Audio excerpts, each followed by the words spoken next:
advantage for the city. So yeah, the answer is there is no planned development for either 23rd Avenue or 4th Street Southeast at this time. Thank you. Any other questions? With that, if anybody else would like to speak, please come up to the microphone, state your name and address. Thank you, Mr. Chair. My name is John Carey, K-A-R-I. I live at 169 Malcolm Avenue Southeast in Prospect Park. I'm a member of the board of the Prospect Park Association. I'm also a member of our zoning and project review committee. We were surprised at our last meeting to get this, that was last Thursday, and with no information around what it means. To give you some perspective, I want to reiterate all the points that Jeff Barnhart made about his concerns and the importance of Green 4th and 4th Street. So I'm not going to go into that. The other thing is that we as a neighborhood have really tried to make sure that we have pedestrian bike network access to the station stops that are in our neighborhood. That includes Westgate in St. Paul and Minneapolis on the border, Prospect Park, and Stadium Village. 4th Street is, for our vision, a major way in which people would be able to go from the new development as well as the existing neighborhood to the university. Half of our student population lives close to the Stadium Village station, and many of them use this as their access point. We're seeing many more developments come in, and so we're concerned about having the network connectivity. A point I'd like to raise is that while the university is a partner, they're not always the best partner. And one of the things that we've learned is that you have to have some point of leverage. And once you vacate this, we lose any way in which we can have any influence on what's going on. And what I would argue is that Green 4th, going from the Stadium Village station to Malcolm, as a continuous Winruff type street that is much more pedestrian and bike friendly, very green, and is part of the innovation that we're really wanting to see developed in our area. The city has made this an innovation district. We view this as an essential part of that, and it also is a way to leverage the type of development we'd like to see, that like Jeff Barnhart is doing, that we're seeing at 2929. So it's a very important piece. I think maintaining the access, the public city access from the LRT station at Stadium Village to Malcolm is an essential piece. And I would say that that would keep us as a part of the table with the university and with the city in the development of this greater area and also maintaining the networks that are vital to us. Thank you. Thank you for your comments. Commissioners, any questions for the speaker? Seeing none, thank you. Is there anybody else that would like to speak to this item? State your name and address, please. Thank you. Eric Hamill, 1 Seymour Avenue Southeast, Prospect Park Association Board Secretary. I would just simply like to echo the words of Mr. Carey and say that Green 4th is a big deal in our neighborhood. It depends on the continuity and design development of that street. If the university is controlling that substantial piece of that avenue or street, that would be called into question. I think the financial viability of the plan also depends on all pieces, and there's no understanding brought to the table as to how these costs would be shared going forward on the whole vision of greening 4th. And we would like to be at the table on how that piece of street is developed into the future. Thank you. Thank you for your comments. Any questions from the commissioners? Does anybody else want to speak on this item? Seeing none, we'll close the public hearing.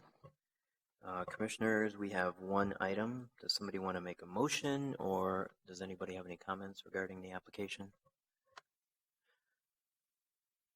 Commissioner? Just briefly, in the interest of disclosure, I've worked on some of this Prospect Park North visioning, but have received no remuneration for it.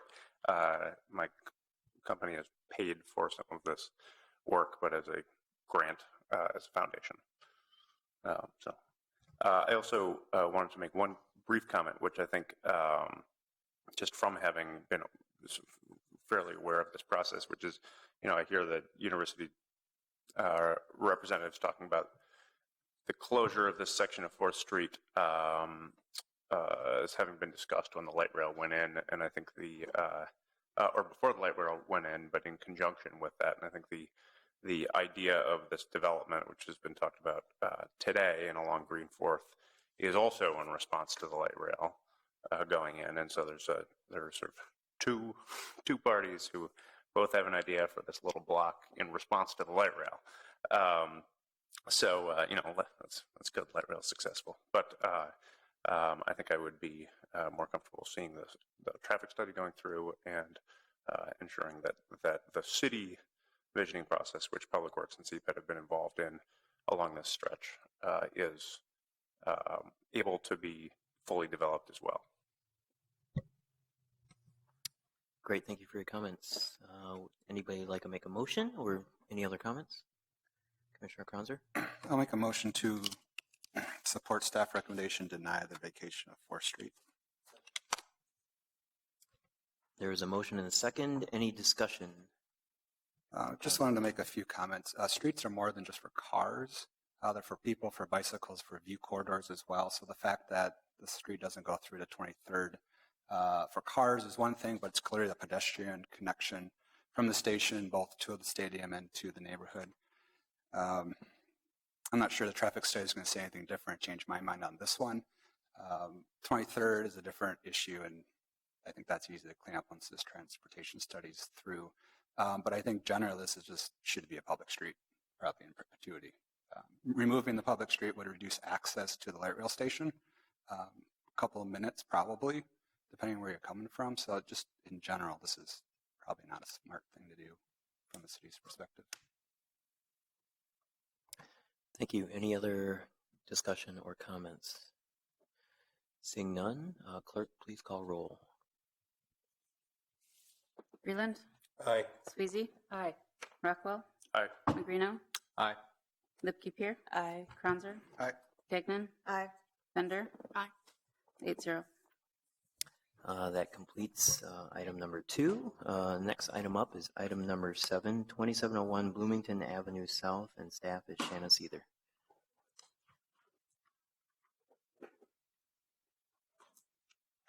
Thank you, Vice President Slack. Commissioners, item number 7 is for the property located at 2701 Bloomington Avenue South. The property is zoned C1 Neighborhood Commercial District. You'll see from the zoning map, we have some low density and high density residential zoning nearby, but this parcel itself is zoned C1. The property is presently vacant.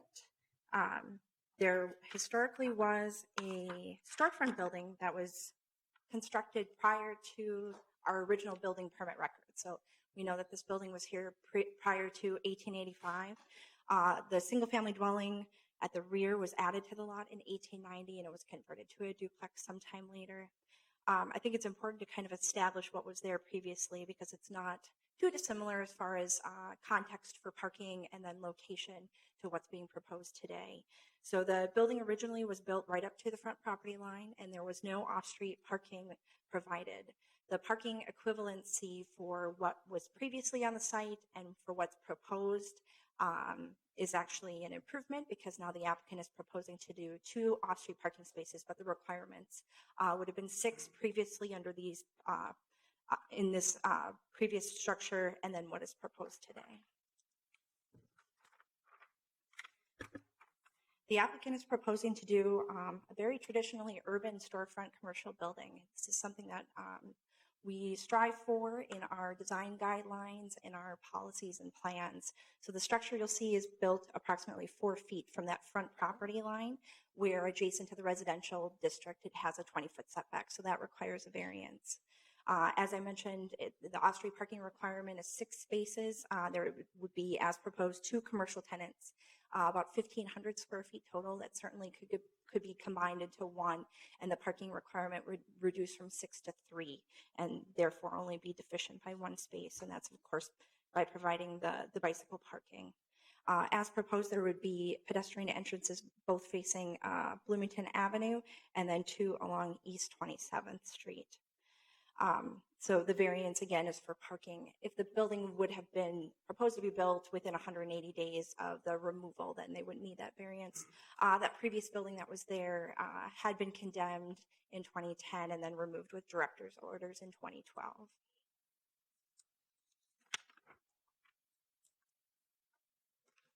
Staff, and I'm sorry, one more thing.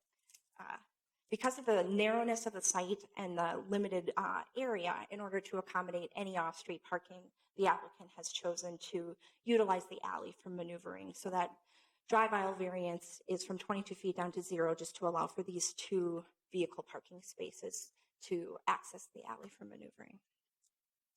And then finally, with the new proposed commercial building, we have site plan review.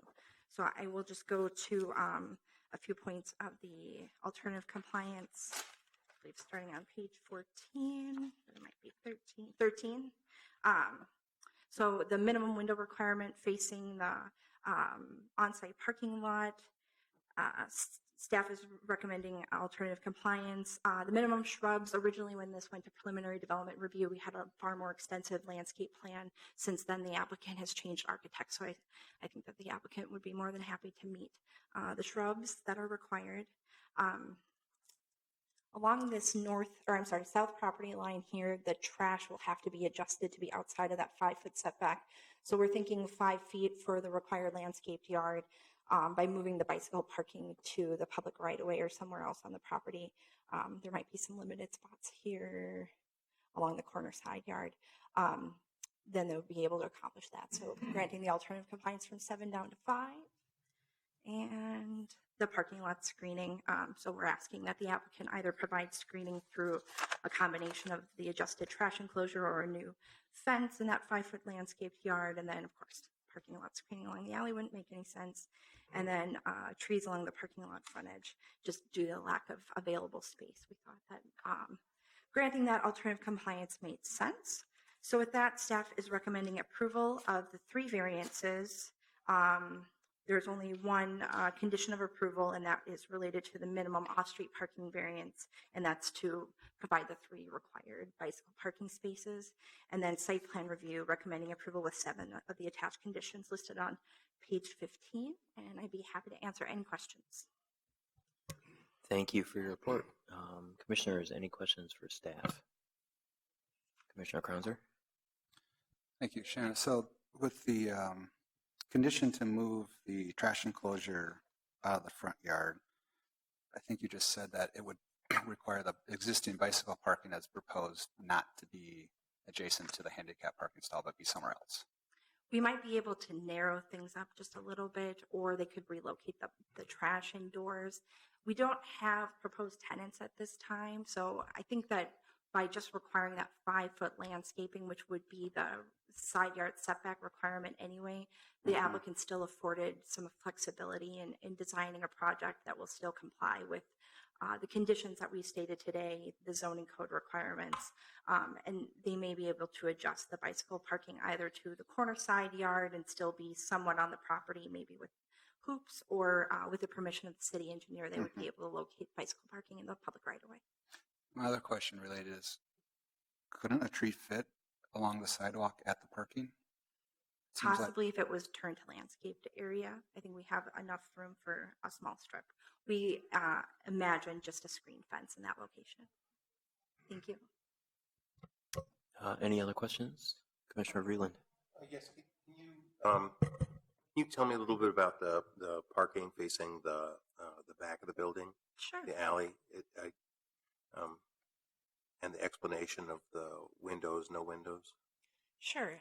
The applicant was, let's see, first, probably I'll just show you the two spaces and then we'll talk about the elevation.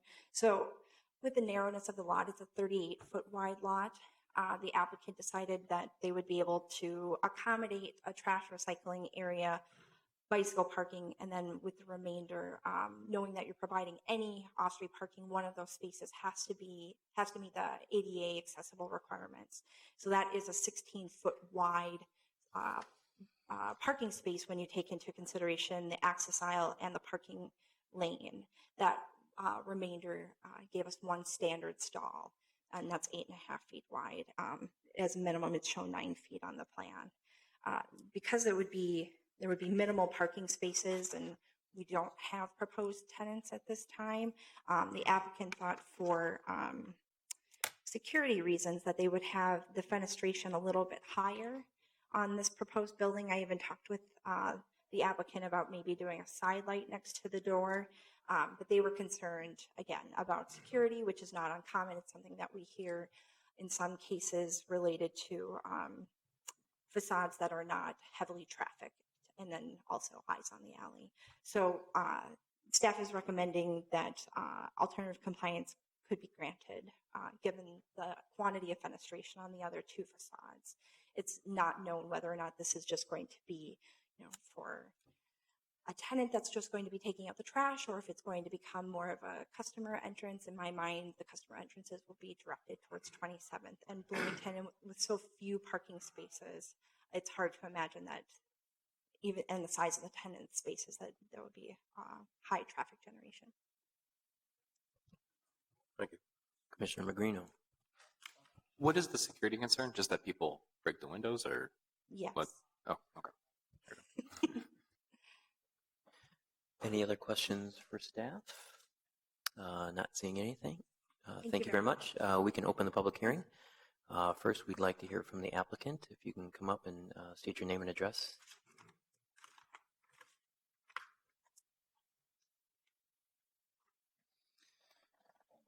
Hello, Council.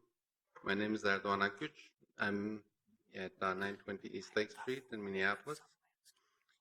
Me and my wife, we bought this property last fall from the city of Minneapolis. It was like a foreclosed property that actually didn't sell, and we had an over-the-counter sale on that one. We basically thought it would be a nice place for us to start something, build something to be able to sell, create a business, let's say, for a first-year startup in the neighborhood. And we've spoken with our neighborhood associations, and so far everyone is supporting it, and we're in this process now.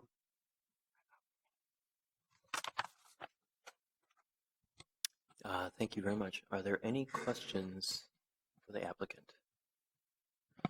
Any questions? Not seeing any. Thank you very much. Thank you. We'll open this up. Is there anybody else that would like to speak on this item? Please come to the microphone and state your name and address. Hi, I'm Patricia Christensen. I live at 2645 16th Avenue South, and that is at the corner of 27th and 16th. So I look over at what's now a vacant lot. While there was a building there, I bought our house in 1986, and I took the bus every day at that corner. And I had a lot of experiences. But the people who last owned it bought a pit bull, and the pit bull kept all the drug dealers away. Now that it's a vacant lot, it's been pretty calm, although anything that you looked at 3 or 4 months ago wouldn't be the same, because in the last 2 weeks there's a lot of drug dealing going on all over our little area, the neighborhood, and it's been very scary. For taking the bus on that corner,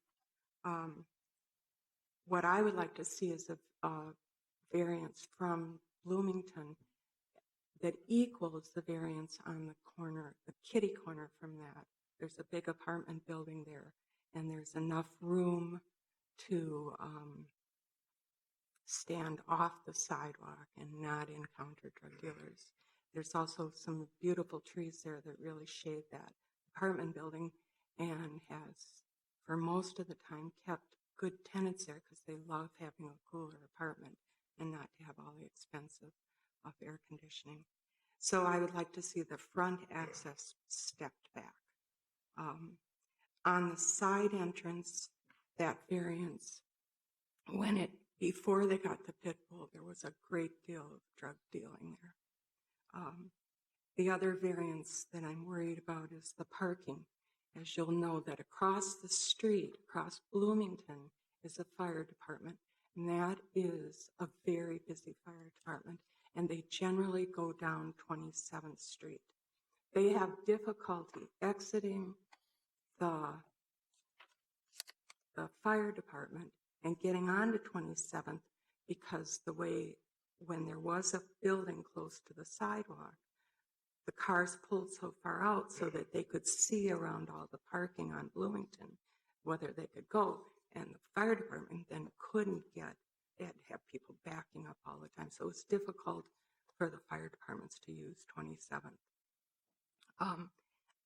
If you decide to go ahead with this, I'd like to see a semaphore street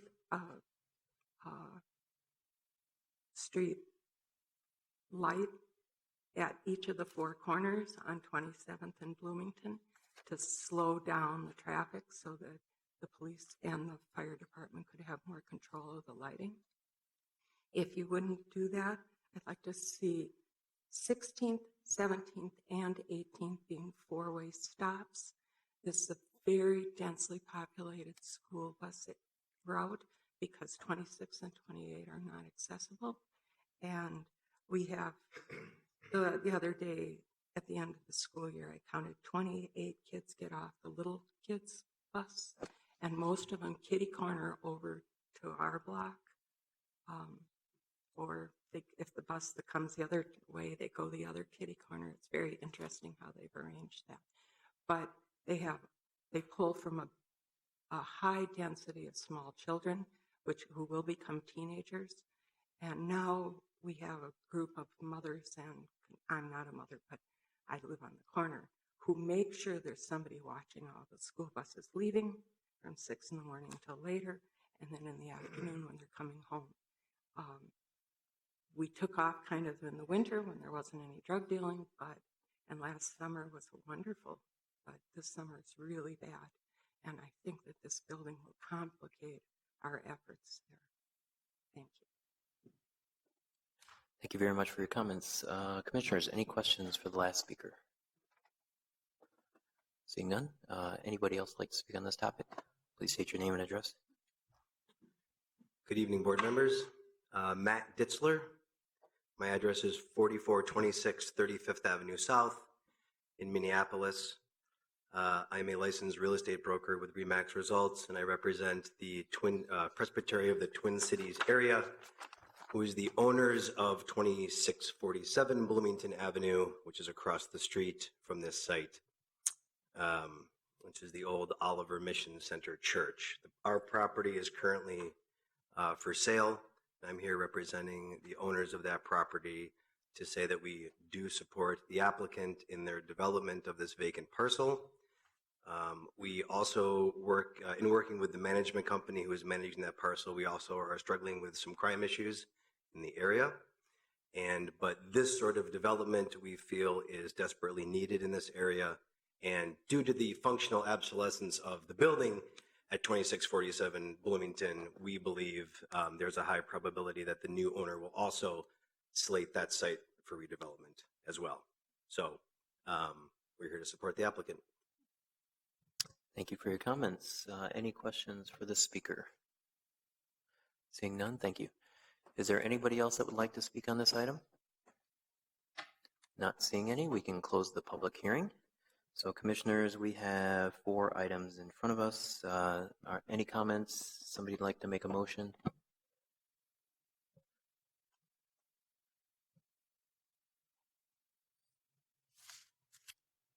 Well, I guess the only item that I'd like to bring up is as it relates to site plan review, item D, item number 6, which is the screening.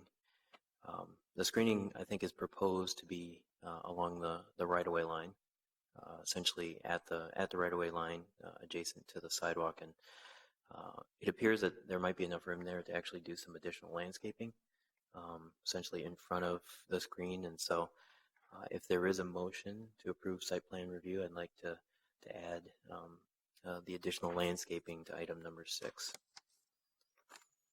Any other questions or comments? Lipke-Peer, please. Thank you. I actually had a question for staff. Shanna, that just kind of jogged my memory for a second. I did want to ask if you could point out on the plan where that screening is, just because I was wondering if it impedes sight lines from the alley and turning and whatever. It's a good point. I mean, what's required is 3 feet and 60% opaque along this edge here, and then 6 feet, 90% opaque along the south property line, which is adjacent to the residential. So the one that's actually on the closest to the street, though, does that extend all the way to the alley? They have not proposed that in the site plan that we have seen. This is just the requirement that is per site plan review.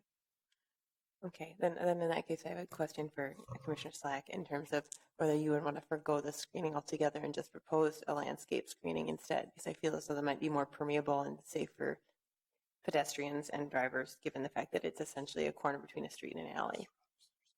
Sounds like a great idea. Awesome. In that case, I'm just going to start with D. I'm going to move that we approve item D, site plan review, with the change that item subpoint 6 says provide landscape screening.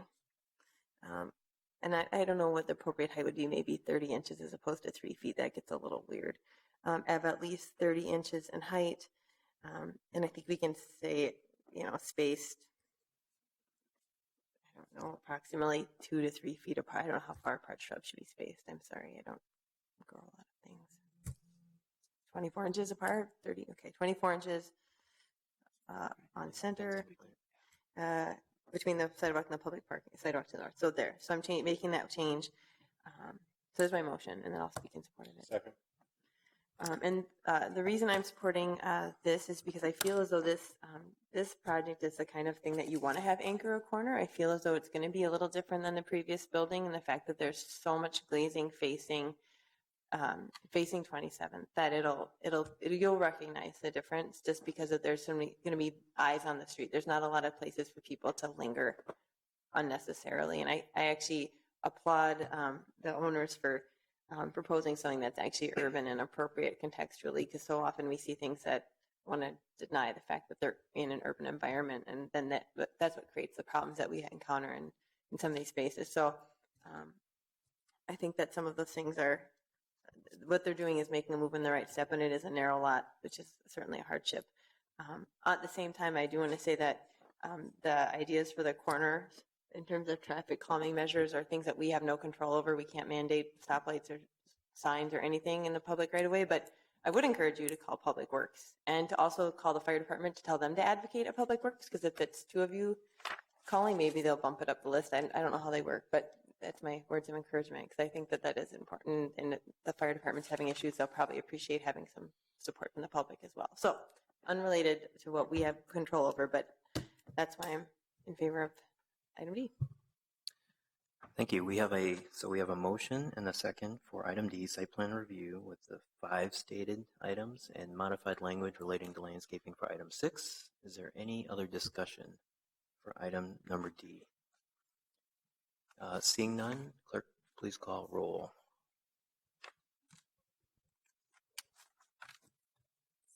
Bender? Aye. Gagnon? Aye. Kranzer? Aye. Lipke-Peer? Aye. Magrino? Aye. Rockwell? Aye. Sweezy? Aye. Breland? Aye. It's 8-0. Commissioner Lipke-Peer, would you like to continue? All right. Then I will also move to approve variances B and C. Second. There's a motion and a second for variances item B and C. Any further discussion? Seeing none, clerk, please call roll.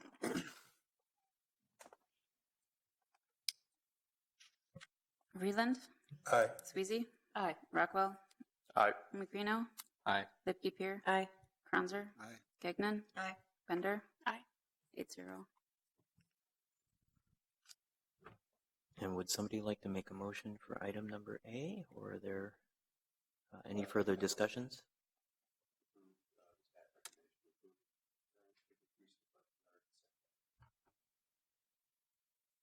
A motion has been made. Second. Any discussion? Seeing none, clerk, please call roll. Bender. Aye. Gagnon. Aye. Cronzer. Aye. Lipke Pier. Aye. Magrino. Aye. Rockwell. Aye. Sweezy. Aye. Vreeland. Aye. 8-0.